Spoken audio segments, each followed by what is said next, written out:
friends, Annie here for more Craziness Uncensored Talk. Today is a very special day because today is part of Mental Health Week 2015. Woo! Oh my gosh.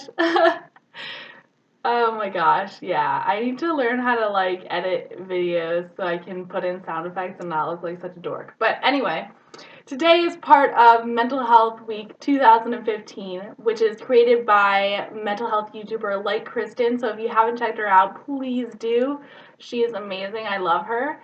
And yeah, so today is the second day of Mental Health Week 2015, and today's theme is misconceptions of blank. So I have decided to do misconceptions of depression. So hopefully it's enlightening. Let me know in the comments below if you agree or disagree or think that I should add some more. I'd love to hear your feedback, and let's get started. Okay, so number one, there has to be a good reason why someone is depressed, otherwise that person is not really depressed. So, oh my gosh, so false, so wrong. I feel like a lot of times people think that you need to have a serious catastrophe, like some tragedy happen to you, otherwise you're not really depressed, because a lot of people have it a lot worse than you, or stuff like that. People say things like that, and please do not say that to someone who, or don't say that at all. Everyone who is depressed has enough reason to be depressed. Their feelings are valid. It's a flaw in chemistry, not in character. Sometimes it's just chemical. Their life could be going really well. They could have just gotten into a new relationship, a good relationship, had a baby or something like that. But then chemicals, kind of screw them over. Yeah, please never say, oh, well, you have nothing to be depressed about, or a lot of people have it a lot worse than you are. Because, first of all, you don't know for a fact, because you don't know everything that's going on in this person's life.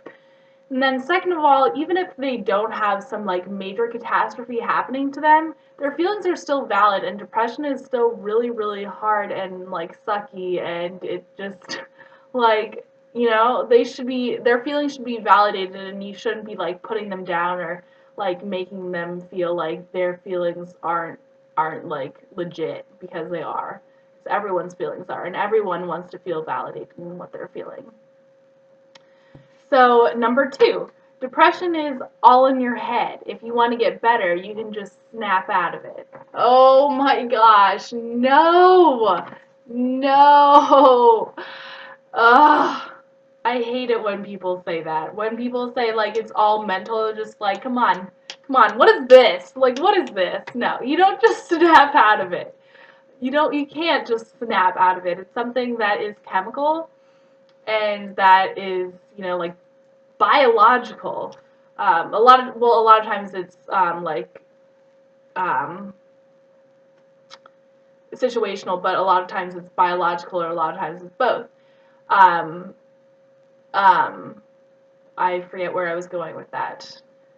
Oh yeah, it's all in your head. No, it's not all in your head. It is a mental thing, but it's not just something that you can just snap out of. It's not just something that you can just be like, okay, I'm just going to think about this really hard and focus really hard, and then boom, I'm going to be happy, because that just doesn't work. And don't expect anyone with depression to just snap out of it, because it's impossible. Okay, number three, therapists can cure you of depression. So this is a very interesting one that I thought of,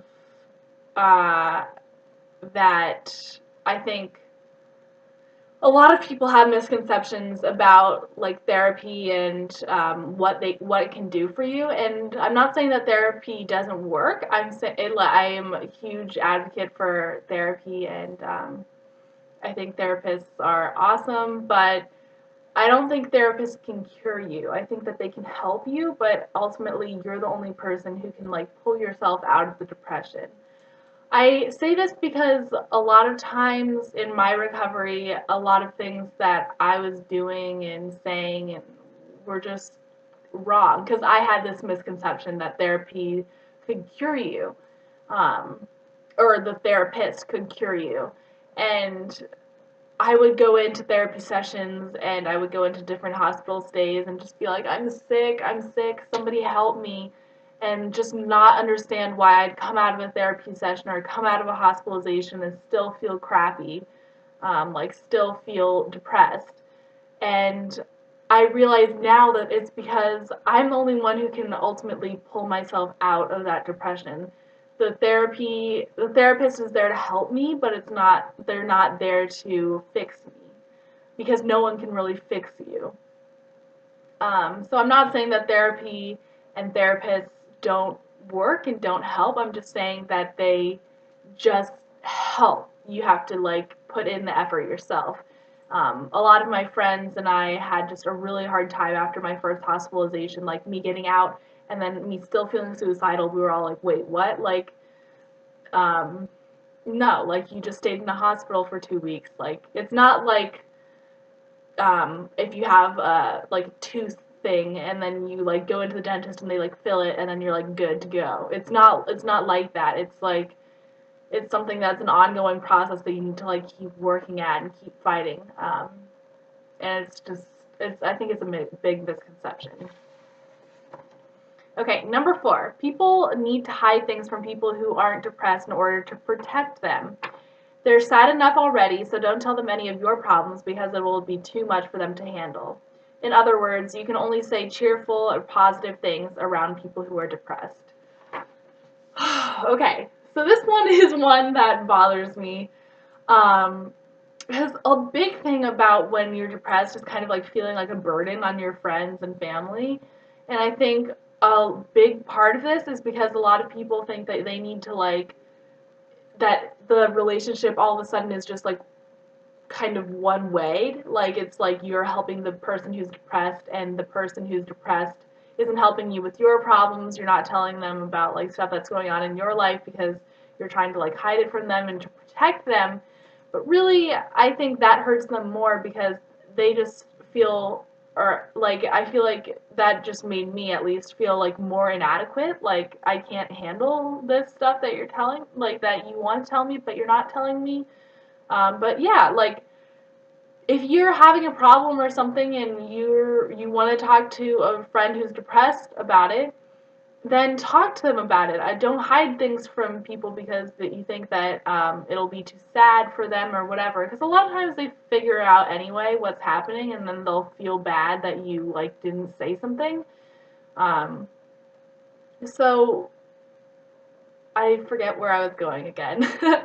um, I don't know, but basically, just don't hide things from people when they're depressed because they're strong people, you know, like they can handle things and you want the relationship to be two-way. That'll make the person who's depressed feel a lot better, like feel less of a burden if they can help you with some of your problems and not just have it be one way. Okay, so number 5, I think. Depressed people are no fun to be around because they just bring the mood down. Oh my gosh. That is one of the most like hurtful misconceptions. Wow, yeah. I feel like some people do think that though.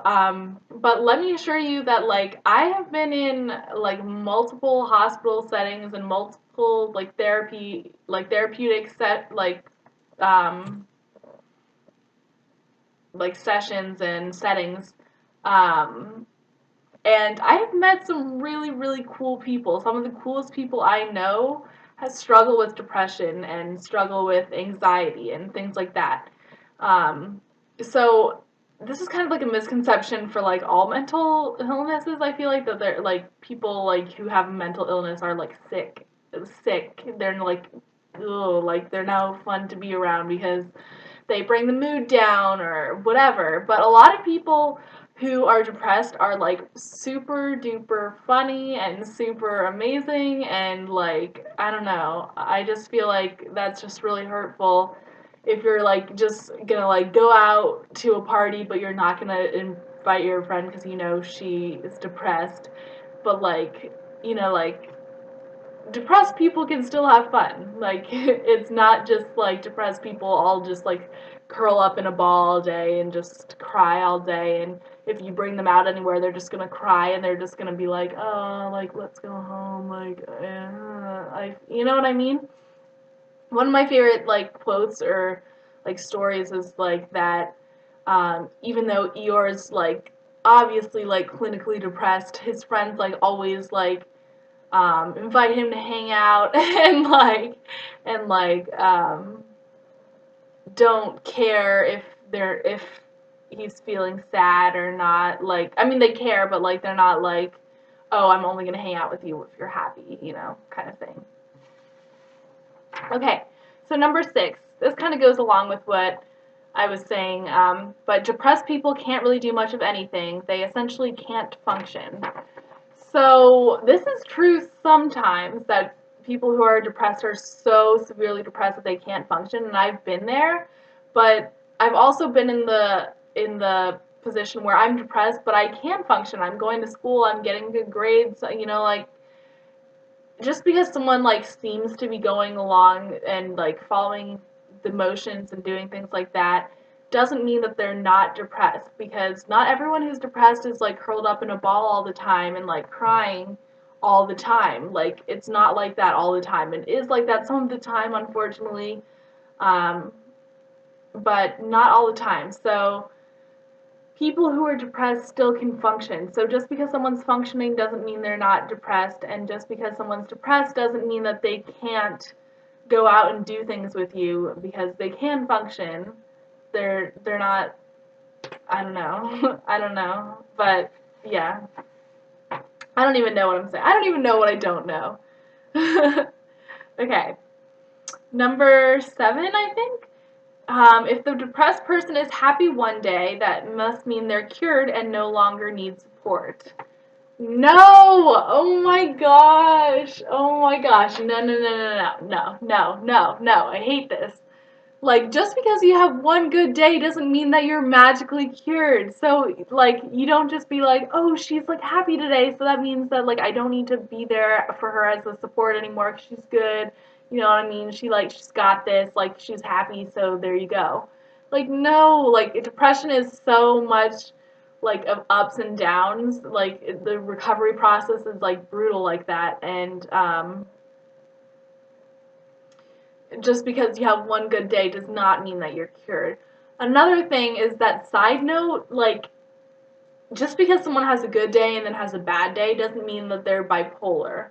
Like, I really hate when people just like throw out, like, just say like, oh, you're bipolar, and they just kind of like say it kind of in a mean, derogatory way. Um, but like, bipolar is a real thing, and it's really serious, and it's not like just being kind of happy one day and kind of sad the next day. So I don't like it when people throw that around. Okay, and then the last thing, number 8, is if the depressed person doesn't ask for help, he or she doesn't need it. Oh my gosh. No. No. This is like the most dangerous misconception, I feel like. People who are depressed who aren't asking for help, it does not mean that they don't need help. It just sometimes means that they feel like they're a burden on other people, so they're not asking for help, or they don't know how you can help them, so they're not saying. But just because they are not asking for help does not mean that they don't need your help. So please be their first people, like, even if they're not asking for your help. And this goes back to my advice from a previous video and a previous blog post about possible ways to help someone with depression. And this is when I said ask how they're doing twice, because a lot of times people won't just like come out and say, I'm having a hard time, like, I need some help. But if you say like, how are you doing? They're like, good. And you're like, oh, you sure? You seem a little down today. Oh yeah, like, now that you mention it, like, yeah. But of course, like, don't just be like, really, because I think you're depressed. Like, really, really, really, are you sure you're okay? Because I think you're depressed. Like, don't like go on and on and on about it. But asking twice, I think, is like very valuable. thing to do, just because sometimes people aren't very like eager to like reach out for help, just because they feel like a burden or they feel like, I don't know. But yeah, those are some misconceptions of depression. I hope that this video helped. Um, Hopefully you guys are enjoying Mental Health Week and are spreading awareness about mental health this week and will continue to in weeks to come. If you haven't checked out my blog already, please do. It's crazinessuncnesored.blogspot.com. I'll link that in the description box below. And I post there, I'm going to be posting like essentially kind of what I said today, but I'm going to be like posting things every day of Mental Health Week on the blog as well. So yeah, hopefully this helps, and I love you and have a great day.